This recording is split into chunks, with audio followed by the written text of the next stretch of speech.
House fires break out every day. You never think you're going to be the victim of one. Neither did Ricky and Misty Holt, but they were. One night, Ricky woke up because he sensed something was wrong. When he tried to check on the kids, he saw flames. Moment by moment, they steadily grew more deadly. The image still haunts him. It was just bad. It was bad. He managed to get 2 of the kids out, but Misty and their 2 other kids were still inside. The situation getting worse by the second. When I got toward the front door, he was screaming for us to get out, and he started gathering the kids out the couch, and I ran into the bedroom to get my daughter, and I knew then that we were trapped because the fire had already came in through the front door. So the only way out was a window. Ricky from the outside and Misty from the inside feverishly worked to bust out the frame. Finally, they did. By the grace of God, everyone got out alive. But the ordeal wasn't over. The fire had engulfed Misty's car and was closing in on Ricky's truck. No, I had no choice. I just tore the linkage loose on the transmission of my pickup and pushed it across the street to keep from burning it, you know, because you know, we done lost everything. Everything was up in flames. But I did save the truck. A small consolation for a family man who has to take care of his wife and kids with no roof over their heads and no money to get one. It's amazing how they went from this... Oh, wow. Oh, goodness. to this. Homeowners again. Their new house, triple the size of their old one, fully furnished for free, with no mortgage. Their story is about God and all of us, and what can happen if we listen when He speaks. After the fire, Misty in her wildest dreams couldn't imagine what was about to unfold. Her home was gone, her family's future bleak. So desperate, she stepped up to the plate and called her old ball coach. I just could not sit there and knowing they lost everything that quick and not try to get somebody to do something to help them. The first fundraiser brought in about $500, but that would be just the beginning. News about the fire spread across Highland City. When Sherry Carey heard it, she knew she had to do something too.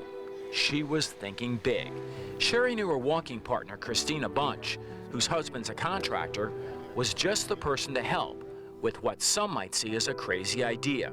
A gift for the Holts, no strings attached. So I asked her if they would be willing to build a house. I said I would help get donations or, you know, whatever it took, that I would be right there alongside of them, but I knew that the biggest part was getting somebody to take it on and be willing to lead it. Christina knows Wayne pretty well, and she knew he wouldn't go for it right away. But I did know that he was going to say yes. I felt in my heart that God was going to work on him, and He did. After Wayne thought about all God had given his family, he just couldn't say no. So I called him back and told him that I would do it. Wasn't sure how we would do it, but that I would definitely, we'd give it a shot and see what we could do. They and many other regular folks did much more to help the Holts than anyone ever dreamed. In a time when many construction guys are taking any job they can, just to make ends meet, Wayne was taken back when so many were psyched to still give.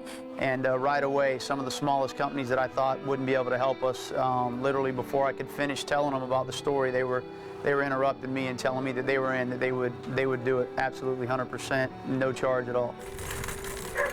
The big box stores and brand name companies said, let's do it as well. Something special began happening at the Holts. Strangers began showing up, working day after day, bringing food, clothes. As the home took shape, something became clear to Sherry. One day she walked in, and it hit like a lightning bolt. Just, you know, kind of broke down crying, thinking, my God, you have shown how great and mighty you are, and how amazing this town is and the people that live in it. That's something the Holts have figured out as well. We just want to say to each and every person that was involved in this project, building this home for us, thank you and God bless. We just don't have enough words to express how much we appreciate it. And thank each and every one of y'all for what y'all have done for all of us. Thank you to the churches, the love offering, the individuals that have donated cash and clothing and toiletries, the landscaping, the waterfall. I mean, everything has just been overwhelming, beautiful. Glad to be in this community. Thank you so much from the Holt family. We're not lucky, we're blessed, and I hope God blesses every one of you right back.